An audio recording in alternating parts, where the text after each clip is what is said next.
welcome you to yet another episode of the Unpopular Podcast. It's your boy Jalen, where I give an unpopular opinion about sports.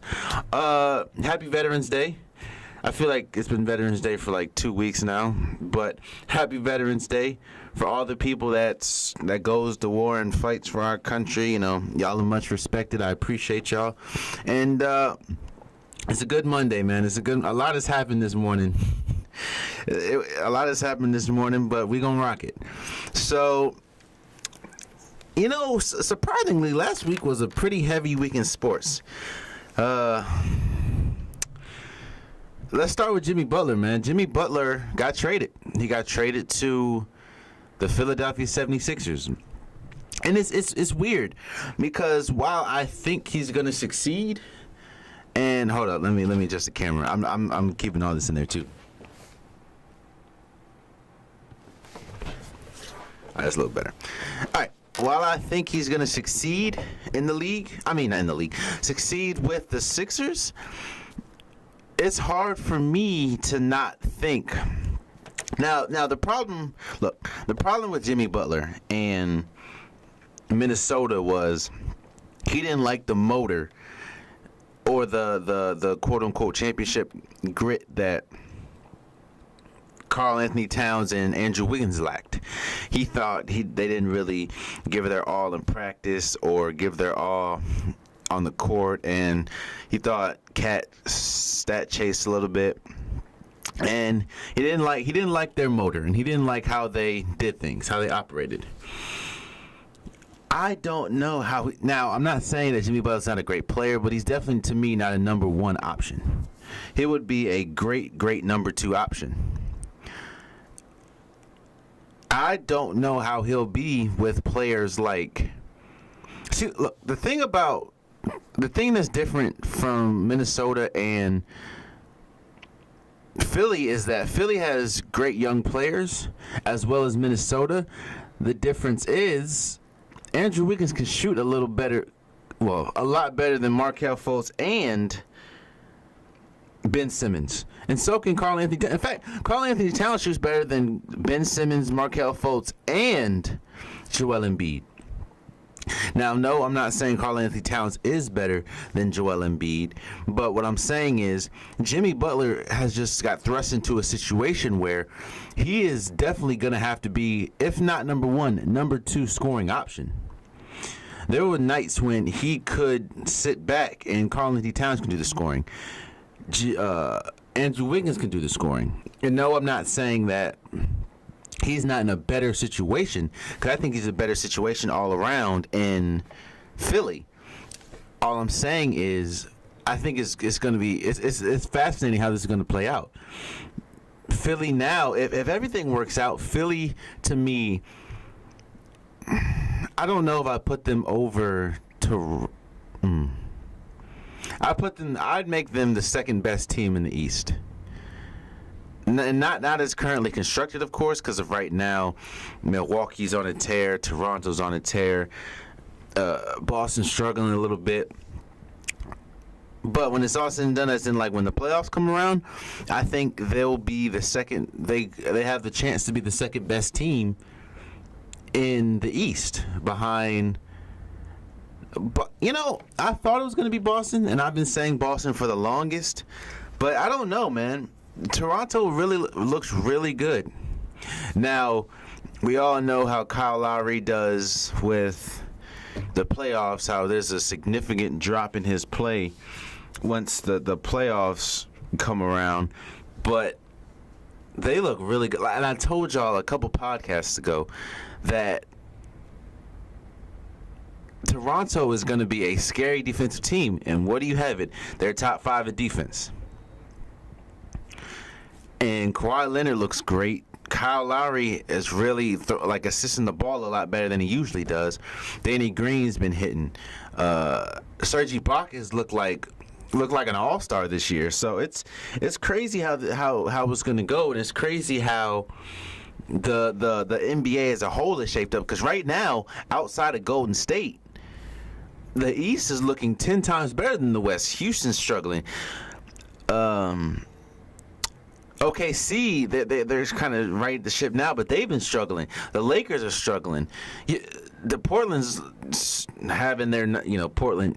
See, the thing about Portland, man, Portland always does this. They always have them games where they lose that they should have won, and they lose bad, like with the Wizards. And I'm a Wizards fan, and that's we'll talk about it in a minute, but they lose to the Wizards, but then destroy teams like OKC or something. So, like I said, the how the NBA is shaped right now, the East is 10 times. I'm not gonna say 10 times better. The East is better than the West, and that's out. Of course, you have to throw Golden State out because Golden State is leaps and bounds better to me than every team, especially when they get completely healthy. Because right now, Curry's kind of dealing with a quad injury. A groin injury, I'm sorry. Draymond Green's dealing with ankle injury. So even Sean Livingston, who I didn't realize has been injured like the whole season, he hasn't been playing, and they're still like 10-2 or 11-2. So Golden State to me, outside of them, the East is better than the West right now, and I think that trend is going to continue. Hell, even Detroit is playing really well. So. I think that this move Jimmy Butler made it's going to be fascinating how he deals with players like Markelle Fultz and Ben Simmons. While I think they're going to mesh all together, I think it's going to be a struggle at first due to the fact that we all seen the how Markelle Fultz has dropped from college and Ben Simmons can't shoot, period.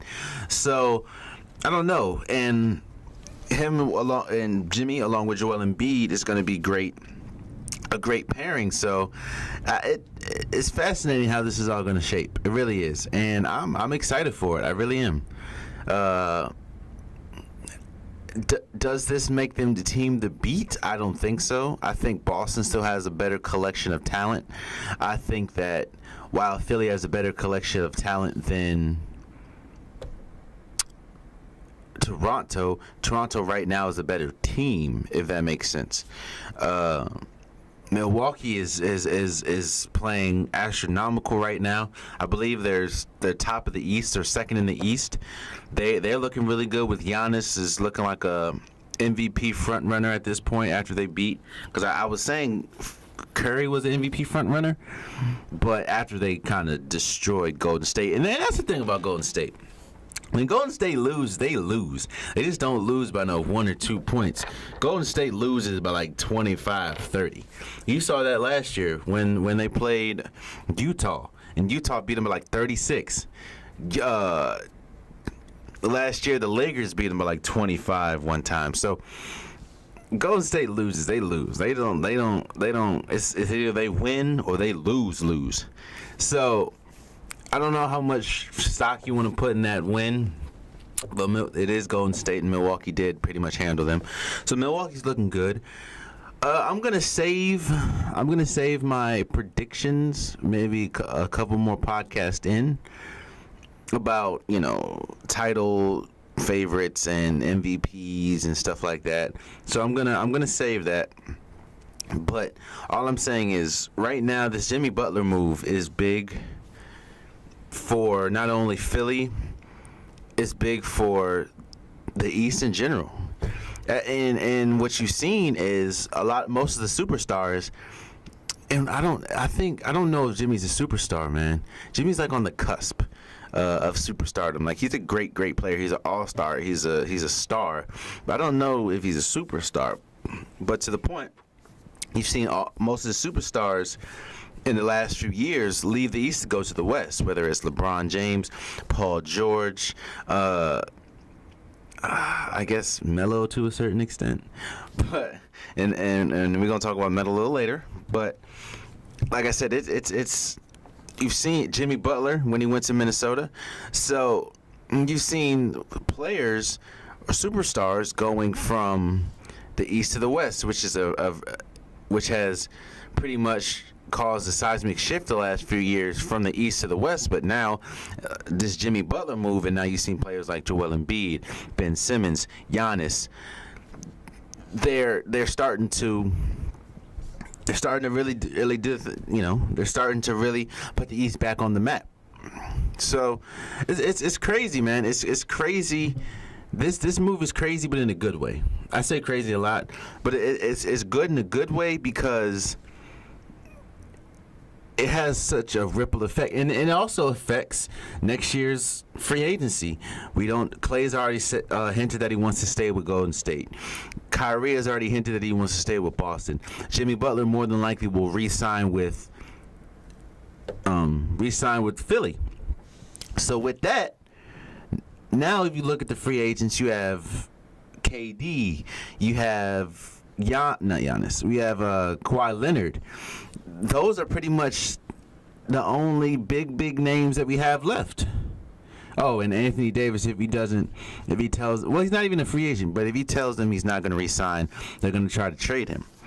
So that move is really shaped not only this year and years to come, it shaped the offseason and all the moves that could be made. So it's a big move, man. Jimmy Butler's on 76er. And now the East got a lot more competitive. Not saying that it wasn't, but it got a lot more competitive. And I guess that brings me to my next topic, which are the early surprises, man. Houston has been terrible defensively. I don't know if it was their defensive coach that left and came back due to family issues. I didn't think losing Trevor Ariza and Mbah Moute was going to cause this.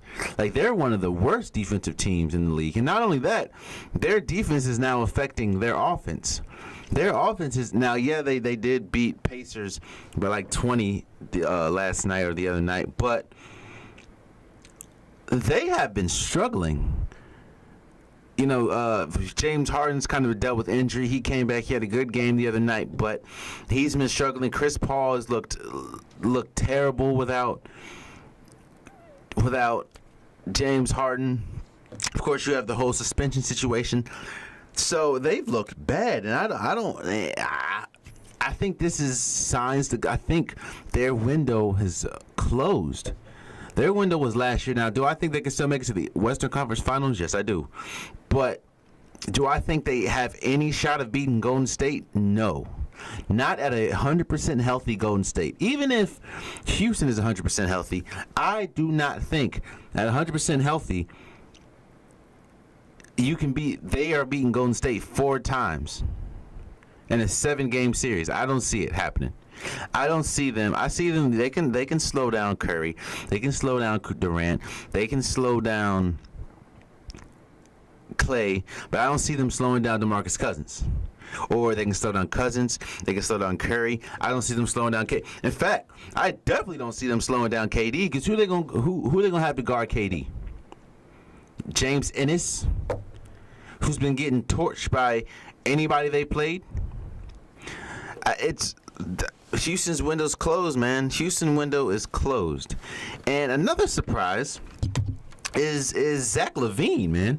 Zach LaVine has been hooping. I think he's I believe he's top 5 in scoring in the league right now at like 30 something a game. Like, he's been hooping, man. Now, no, that hasn't projected, or that hasn't really turned into wins, but they've been hooping.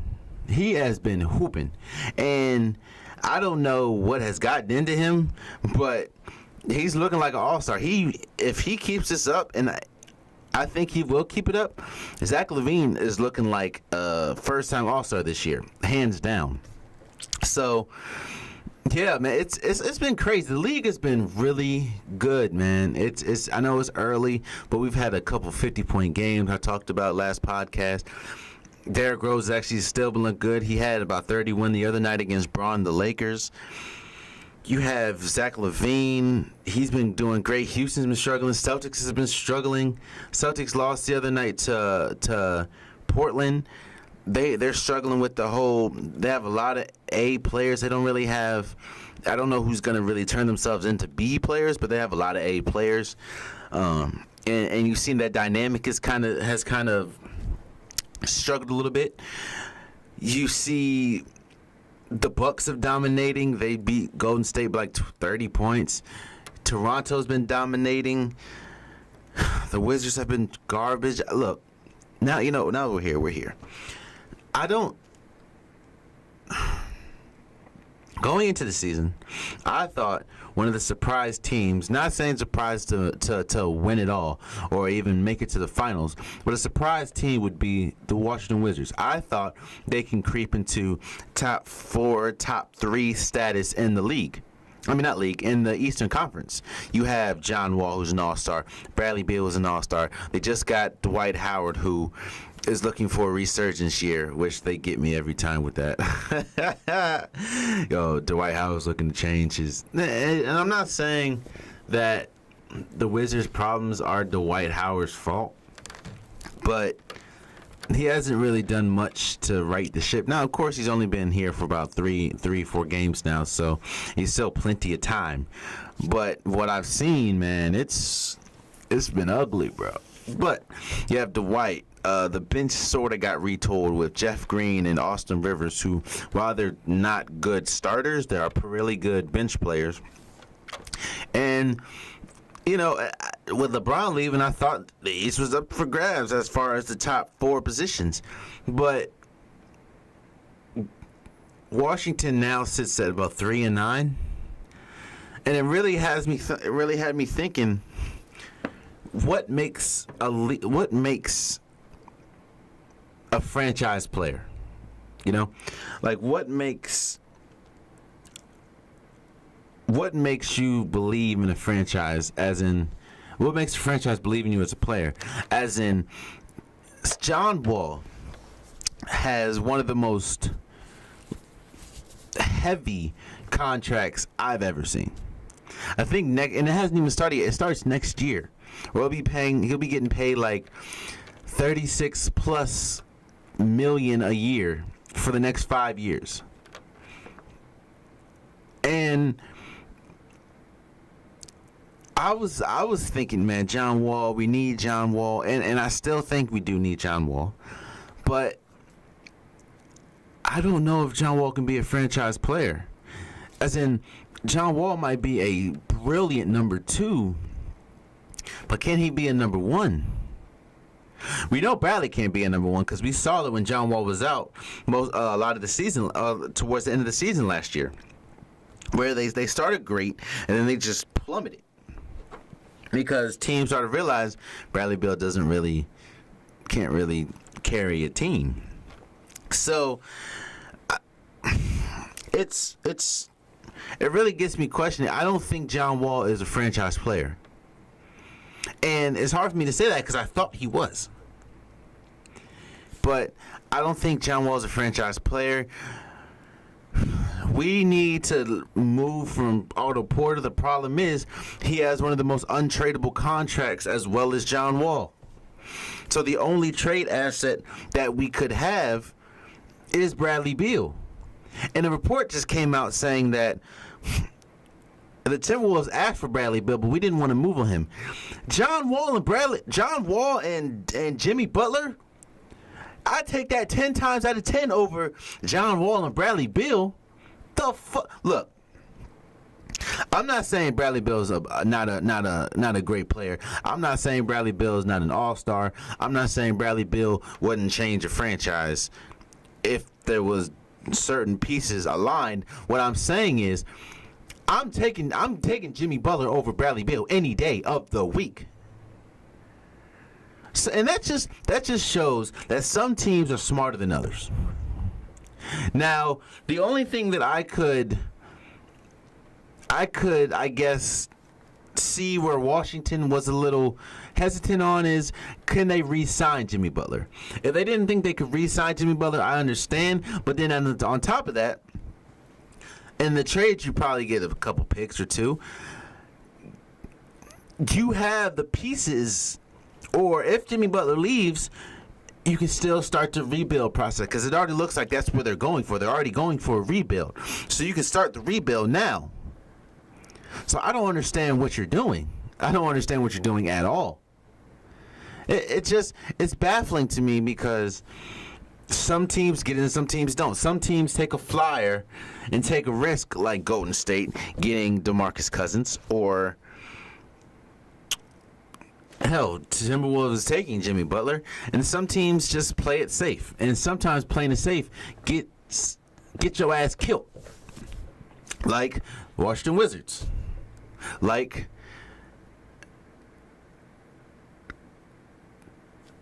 the Knicks. The Knicks ain't going nowhere right now. Now, yes, they have a bright future with Porzingis, who's injured right now. But they're banking on they can sign 2 max players next year. But what if 2 max players don't want to go with them next year? They're stuck with a Porzingis and Tim Hardaway Jr. Would you trust that tandem? Not at all. Not at all. So, I don't know, man. It's weird, man. It's weird because, and I say weird because there's that move right there shows you that there's teams ready to say, hey, we're gonna when OKC agreed to sign Paul George, or agreed to trade for Paul George, they didn't know if he was gonna stay or not because Paul George already said he wanted to go to LA. So they banked on themselves. Why Washington wouldn't bank on themselves shows why they're also 3-9. They're one of the worst defensive teams. They're one of the worst offensive teams. You can just see in their body language from the first quarter, players are just slumped. Players just don't feel like playing. Players are getting beat off dribbles easily. John Wall looks out of shape while he's still fast and he's still in the NBA. He looks bigger than he's ever looked. Bradley Beal is not hitting shots. Otto Porter's not hitting shots. Dwight Howard's not catching rebounds. It's just that there's so much wrong with this team.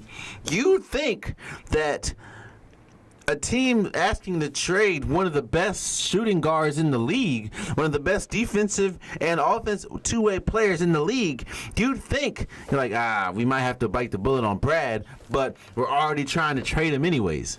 So look, man, Washington got a lot of problems, but I guess shouts out to Philly for taking that chance. Philly took the chance on him, and now they got Jimmy, and now Washington sits at 3-9. And do you realize almost every game they've played in, even the ones that they've won, they've been down? I think there was a stat that came out last night. Washington's biggest lead the whole year is 10 points. Which means they've only been up on a certain player they've only been up on a team by 10 points this whole year, and that's the most. I've seen the Bulls be up by more than Wizards have been, and the Bulls are trash. Outside of Zach LaVine and Wendell Carter, Jabari Parker thing's not working, so they've just been terrible. They've been up more than 10 And one last thing on the Wizards. I thought this would be the perfect time to switch their season around. They played Orlando, then they have Orlando again. They also have Cleveland, who's 1-11. They have very winnable. The Knicks are coming back. They have very winnable games, yet they keep losing. Yes, they won the other night, but they keep losing. And I of course, being a Wizards fan, I didn't want to rush to say blow it up, but blow it up. I would respect a rebuild more than I would expect or respect them talking about we're trying to win now, and then we're seeing what we see. Like, ain't no way in heaven or hell you're trying to win now, and you haven't seen the need for change come on, man. You had Jimmy Butler. I think all they wanted was Bradley Beal and maybe a pick. Now, I can say they're so bad that pick might be good, but still, outside of the top 5, maybe 6, who are you getting? Zion's going to be gone. R.J. Barrett's going to be gone. Cam Reddish's going to be gone. Nasir Little's going to be gone. Bowl's going to be gone. So who are you getting? So, the Wizards, man. The Wizards. It's just so frustrating. Oh, my gosh, man. They're so frustrating, bruh. God, it's frustrating being a Wizards fan sometimes. Let me move on. Oh, another topic I don't want to talk about, but I'll talk about it because it's Duke. But y'all seen Zion? Zion has looked. Look, Zion looks like a freaking man-child, man. The man just had, 27 the other night? Do you realize when they beat Kansas? Oh, Kentucky, I'm sorry. Those were the top two. They were the underdogs in that game. They beat the dog piss out of Kentucky, man. They made Kentucky look like Elon, man. Like, it was terrible. And the funny thing is, and this is where I kind of slow down the brakes. Zion looks great. Zion looks like he's going to be a great player. Zion looks like he's going to be a phenom in college basketball. The only thing I'm going to say is that he's doing this against college basketball players. Do I think he can do it against the NBA? Maybe, yeah. I mean, there is a stat that came out saying that if he was drafted today, he would be the second biggest player in the league next to Boban, who's like 7'3". Because he's like 285. 6'7", 285. That man's a truck. The thing is, though, will he be able to do that against grown men? And will he be able to guard one-on-one against grown men? Like, will he be able to guard KD? Will he be able to guard LeBron James? Will he be able to guard, hell, even lesser players that are still great? Will he be able to guard someone like Paul George? Will he be able to guard someone like Kawhi Leonard? I think it's going to be fascinating to see, because I think, and it's very unfortunate because I am a diehard North Carolina fan. I hate everything Duke. But from what I've seen in these first two games, or first 2 or 3 games, yeah, it's a wrap. I don't see anybody, when they're all hot, I don't see how anybody's going to be able to beat Duke. I think North Carolina might have a shot, and that's a little bit of fandom, but we do have a team. We have Nasir Little, who's looked great. We've had Luke May, who's returning.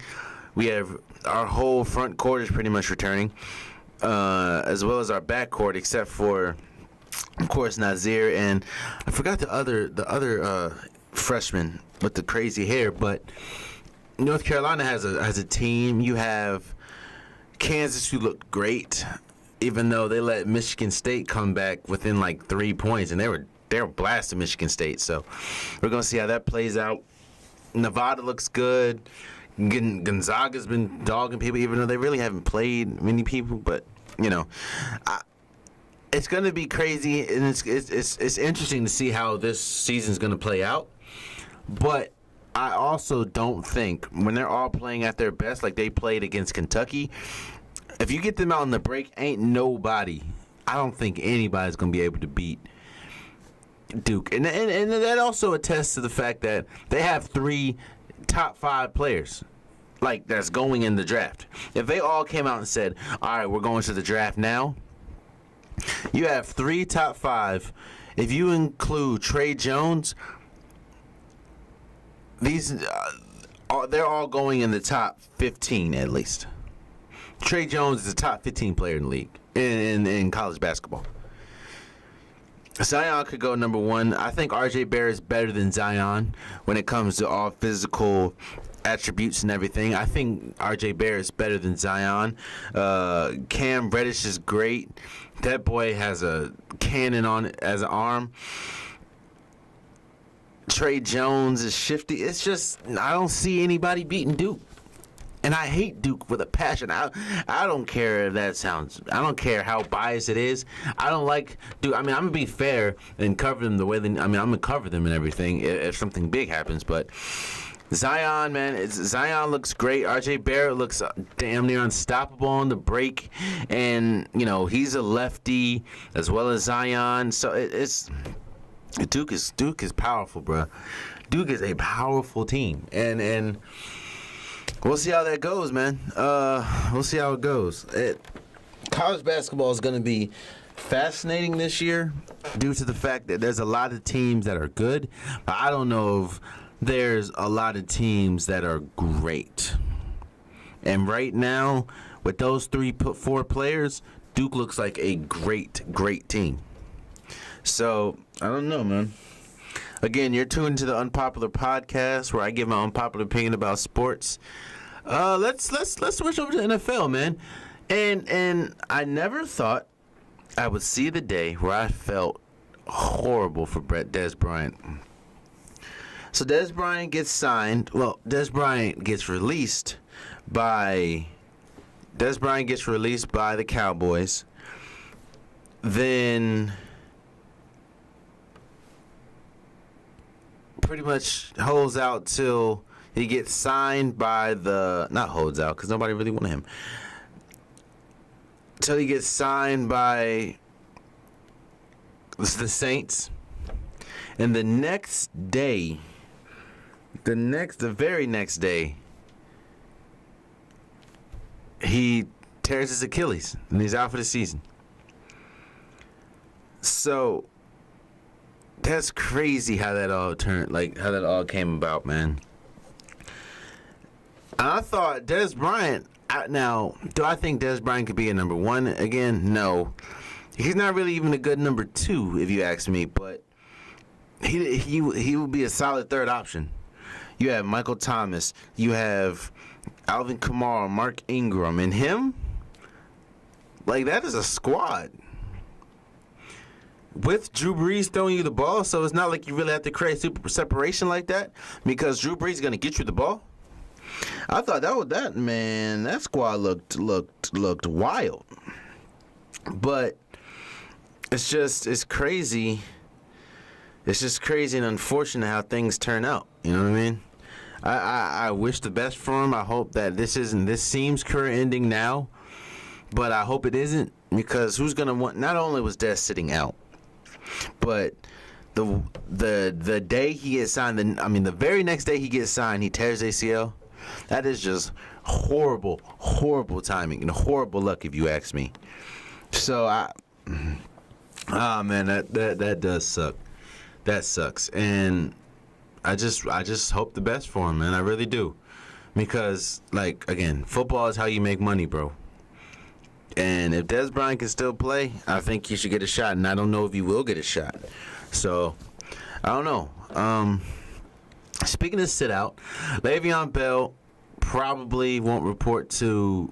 Probably. They're saying he won't report to the team this week, which, if he doesn't report to the team this week, that's pretty much forfeiting. It's pretty much forfeiting the season, which means he's probably not coming back. And I'm always for a player getting his money, and I'm always for a player doing the best they can to get their money. And if even that is sacrifice some money to get more money, I get that.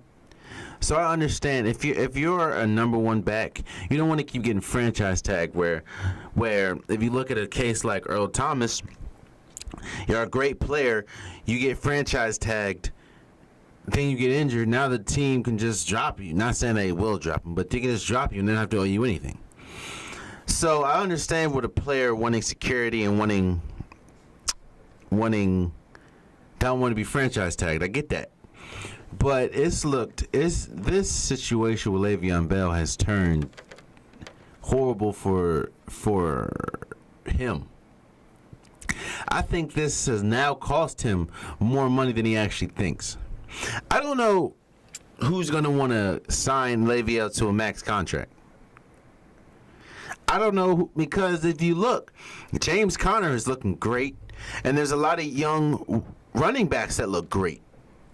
So, as a franchise, why would I pay somebody who's already has a track record of getting suspended due to substance abuse? He has a track record of bailing on the team when he's not satisfied, which is understandable a little bit. But why would I want to pay somebody? Why would I want to pay somebody all that money when I can get somebody with the same, if not just a little bit less production for a lot less more? Like, why would I pay for Le'Veon Bell when I can pay just a little bit less for Jordan Howard? Or why would I pay max contract to a Le'Veon Bell when I can pay a little bit less but get even more, if not the same production from a James Conner? Hell, even Dalvin Cook is he got injured again, but he's gonna be worth something. So I think this situation has turned sour for Le'Veon, to be completely honest. And it's unfortunate. It's very unfortunate because I think now he has cost himself more money than he anticipated. Not only is he probably going to cost himself this year's check or this year's salary, I don't know if he's going to get that max that he wants. Now, yes, teams like the Jets or Indianapolis Colts still need a running back. But do you think they'll pay him all the max that he's expecting? When they can get someone like I said, Jordan Howard, like a James Conner, like I don't know, Leonard Fournette or something like that, for less money, but still get the same production that they would get for Le'Veon Bell? Now, I'm not saying Le'Veon Bell is not as good as these players, because, of course, at his best, he's better than those players. But he hasn't played for a year. There's no telling what the hell he's been doing. He could have been working on, could not be. I don't know. But teams really don't know either. Of course, they're going to bring him in for workouts and everything, but, like, anybody can shine in a workout. Unless you're LiAngelo Ball. But that's neither here nor there. So what I'm saying is that, I don't know. I do not know if he's going to really warrant all the money that he thinks he's going to warrant. And this move might have cost him. I don't know. Do I want to talk about Bryce Harper? A report has come out that the Nets offered him a 10-year, $300 million contract. I understand why he turned it down, because he knows that he's going to warrant more than $300 million, which is insane. There's reports coming out saying Yankees might try to trade Giancarlo Stanton to make room for Bryce Harper, who's better than Giancarlo's, but I guess that didn't work after a year. Yeah, man. I mean, I told you guys, and I seen the writing on the wall. The Nats are not about to keep, unless they want to fork over $400 million. They're not about to keep Bryce Harper. So I think he might go to the Phillies, might go to the Yankees. I have no idea, but hell, even the Astros tried to trade for him, but that fell through. So I don't know. I guess with that being said, man, let's go to the unpopular opinion of the day. Unpopular opinion. Let's go to the unpopular topic of the day. Welcome to the Unpopular Opinions. Unpopular opinions. Have unpopular opinions. Unpopular opinions. Okay, so what's an unpopular opinion? Unpopular opinions. To utter such blasphemy. He's got the nerve, the audacity, the unmitigated gall to echo such blasphemous nonsense. Just blasphemy.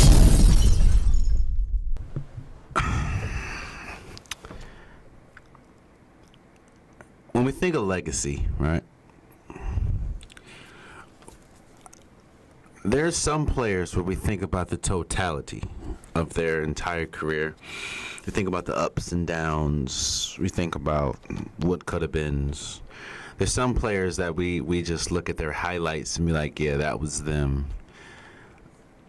If you look at legacies, like let's think of a couple players. Let's think of Vince Carter. known for being one of the greatest dunkers of all time, known for being one of the longest staying players ever. I think he's been in the league for like 17, 18 years now. Vince Carter will go down as one of the best players ever. Not saying like top 10, top. I'm not saying none of that. What I'm saying is Vince Carter has a great legacy. You look at T-Mac. T-Mac's going to go down as a what if. He dealt with a lot of injuries, but he was great. Some of the teams he was on, like the Rockets, injury plagued with Yao and Shane Battier. Like Tracy McGrady has a good legacy because it's a what if. And we all know how great Tracy McGrady was. It's just he dealt with a lot of injuries. You look at a player like Brandon Roy, or what if he was a great player? If it wasn't for injury, he could have done something. I don't know how far he could have went in doing something, but he could have done something. So, certain players hold different types of legacies. The primitive word is legacy. What are you leaving? Or how will people view you when it's all said and done? Not like in death or anything, but when your career is all said and done, how will people view your career? How will people view you as a player? Hell, it's not just basketball. You look at NFL, look at Calvin Johnson, who never made it to the Super Bowl, who very rarely, I think he only made it once or twice in the playoffs. But yet, Calvin Johnson is one of the greatest wide receivers we've ever seen. Larry Fitzgerald, one of the greatest wide receivers we've ever seen. However, he's never played with that team. So his legacy is pretty much cemented as one of the, in fact, he just became second all time in wide receiver yards and receiving yards. Larry Fitzgerald's his legacy is set. So what I'm saying is some players, most players, all players leave a legacy. This depends on whether it's good or whether it's bad.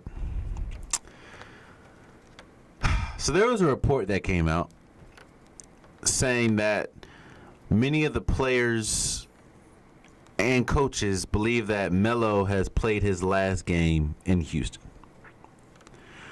It just hasn't been working for Houston. He's not liking his role coming off the bench.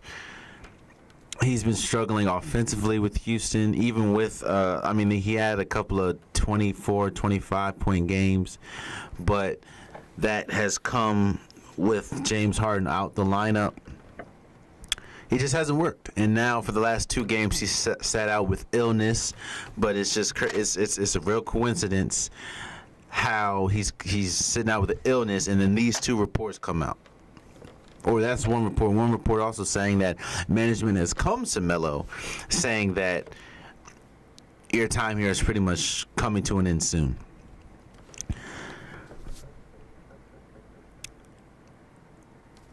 When we talk about legacies, you look at players that are gifted beyond belief in some cases, yet their talent doesn't warrant their success. Their talent doesn't match their success. Coming out of college, coming out of Syracuse after winning the national championship, and coming in 2003 with LeBron and D. Wade and Chris Bosh, you couldn't tell me that at this point Melo was going to be the only one out of that 4 to not win a championship. Now, yes, he was dealt a bad hand when he got drafted, when Detroit passed on him to get Darko Milicic and he went to the Nuggets. He also sort of got a bad hand, I guess, when he went to New York and Amari started dealing with chronic injuries. But let's also look at some other things Melo has done. Melo forced his way out of the Nuggets, forced his way to New York from the Nuggets, which all he had to do was wait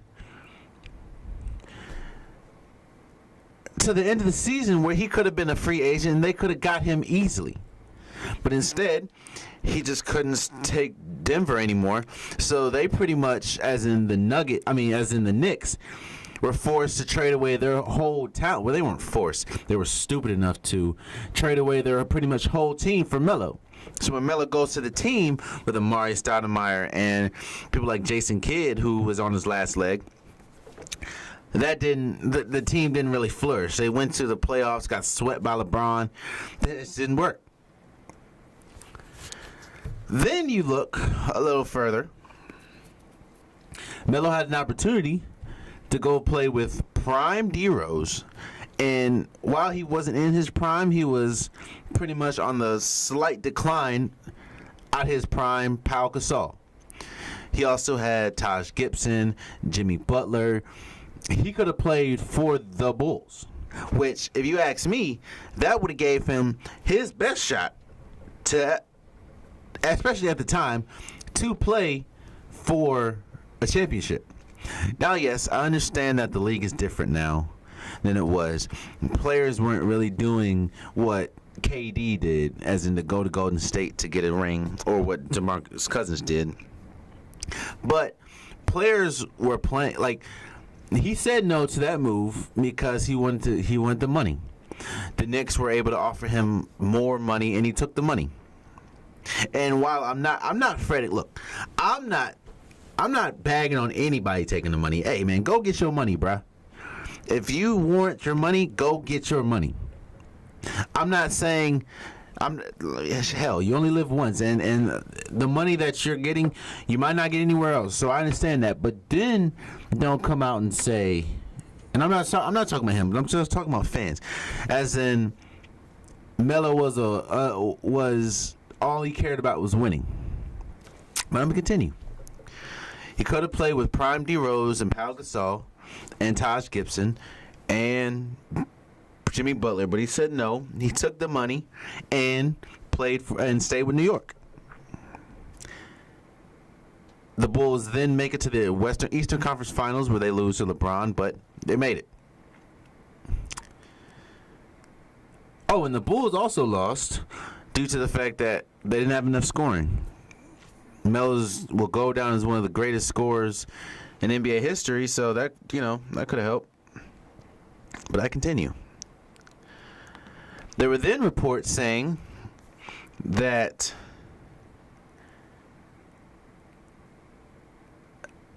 Melo had an opportunity to go join the Big Three, as in LeBron James, D. Wade, and Chris Bosh. He would have to take a considerable pay cut, but he was willing to do that. As in, he would have to take a pay cut, LeBron would have to take a pay cut, D. Wade would have to take a pay cut, and Chris Bosh take a pay cut. While LeBron wasn't about to take no pay cut, because LeBron James was taking pay cuts his whole freaking career, D. Wade was on board for taking a pay cut, as well as Chris Bosh. It just had to be Melo. Melo was the one that had to take, a pay cut, and boom. Ain't no way LeBron James, D. Wade, Chris Bosh, and Melo wouldn't win a championship. If you take Melo out, they won too. So you put Melo on, there's no telling. But Melo says no. I'm keeping the money, and I'm staying in New York. Then things get so bad for Melo in New York that they have to trade him. Houston was ready to pull the trigger a few years before that, where it would have been they're ready to pull the trigger when they got Chris Paul. So it would have been Chris Paul, Melo, and James Harden. Once they got Chris Paul, their focus then turned to Melo. And at that point, Melo, of course, had a no trades clause, and he would have to have waived it, but they could have done it. He could have done it. He said, no, I'm going to stay with New York, take the money. Now, if you look at Melo, and you look at the last if you look at OKC Melo, which didn't work, now you're looking at Houston Melo, which is now, again, reports are coming out saying that his time there is coming to an end. Melo will go down as one of the most disappointing players in all of in league history. Melo's greatest accomplishments was winning a national championship for Syracuse as a freshman, and then winning three Olympic gold medals for Team USA. And every single time he had a chance to play for a championship, he said, "Nah, fam, I'm good. I'm gonna play for the money." Now, no, I'm not fretting, and I'm not fretting his decisions. I'm not saying he made the right decisions. I'm not saying he made the wrong decisions. What I'm saying is he made those decisions. And with those decisions comes the price. You pay. You wanted the money, you got the money. Now, you can't get mad when people are saying that, oh, all he cared about is the money. He's not a real champion. This, that, and the third. You can't say that. You just can't. So Melo's legacy will go down again as one of the most disappointing careers for a great superstar ever. There are people that's been arguing, is he a superstar or not, his whole career, due to the fact that he's great, but he's never been able to take a team over the top. Yes, the Nuggets that one year made it to the Western Conference Finals to go against the Lakers, but there were a lot of costly decisions by him and his teammates that lost them the series. And we talk about farewell tours. You know, you got D-Wade's doing a farewell tour right now. I guess Paul Pierce tried to do something like that. Of course, Kobe is a famous one. Michael Jordan is the famous one. Melo is going to go down as a player that should have given it up, but kept going. Like Allen Iverson. Allen Iverson, I've told this several times. I've told people in the podcast. I've told people outside the podcast. Allen Iverson is my favorite basketball player of all time. He's the reason why I started watching basketball. I started playing basketball, and basketball is today my favorite sport of all time because of Allen Iverson. But Allen Iverson stayed a lot longer than he was supposed to, man. The Nuggets, the Pistons, the Grizzlies, even a quick stint back with the Philadelphia 76ers, he should have gave it up, man. He should have gave it up maybe after the Nuggets, he should have gave it up. But he thought he tried to extend it, and now his legacy is a little bit tainted because of that. And this is what we're seeing with Melo. While Melo doesn't have the greatest legacy, it's getting a lot worse with reports like this, man. It sucks to see it, and it sucks to say it because Melo is such a great player. But Melo will go down, in my opinion, as one of the most disappointing careers a superstar has ever had. Ever. Chris Paul will be in that too if something doesn't change drastically in the next few years. Chris Paul will be in that too. The difference, however, between Chris Paul and Melo is Chris Paul took that shot to try to get a ring when he got traded to the Lakers with Kobe. But David Stern shot that down. Chris Paul could have took more money to stay with the Clippers, but he said, no, I want to try to get this ring, and he went to go play with James Harden and the Rockets. So Chris Paul, not only is he dealt with injuries all the time, or a lot, Chris Paul has tried to get to the promised land, as in a championship. Melo ain't really tried, if you ask me. Melo's tried to get and accumulate as much money as possible in his career, and that's how he's gonna go down. And if that's how he wants to go down, then hey, man, I'm not saying that. Again, I'm not saying he made the right decision. I'm not saying he made the wrong decision. Hey, man, go get your money, bruh. Go get your money. But then on the flip side, don't, and I'm not saying he said that, but for people that's trying to defend Melo, don't say all he cared about was winning or all he cared about was winning, because that's definitely not the case. And then don't complain, oh, they never put a team around him, or he never played for a championship squad. He had a chance, several chances.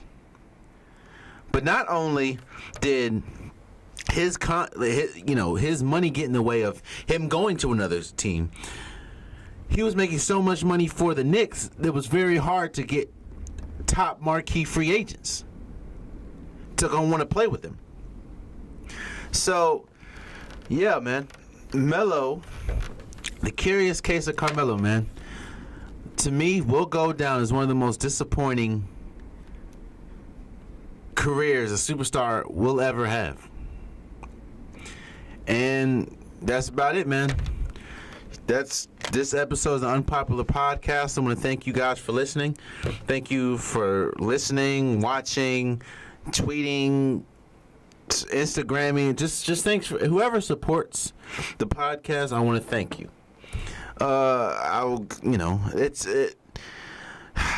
It's crazy. We're really about to see we're about to see how people really feel about Melo once this thing gets situated and cleared with his Rockets.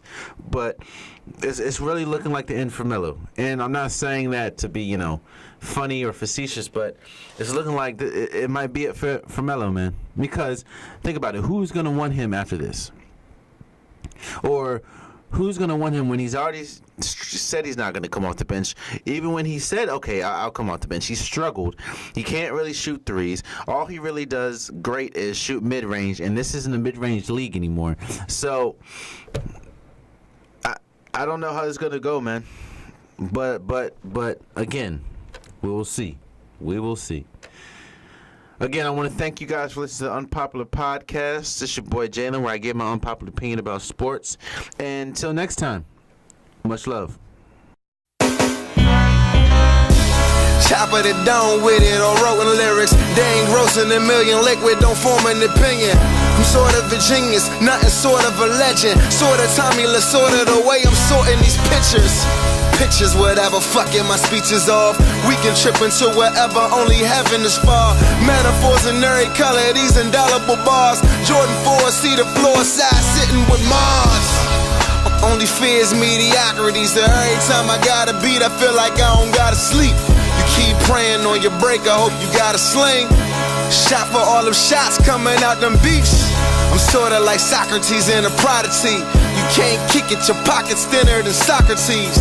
People fucking with me, they ain't fucking with you.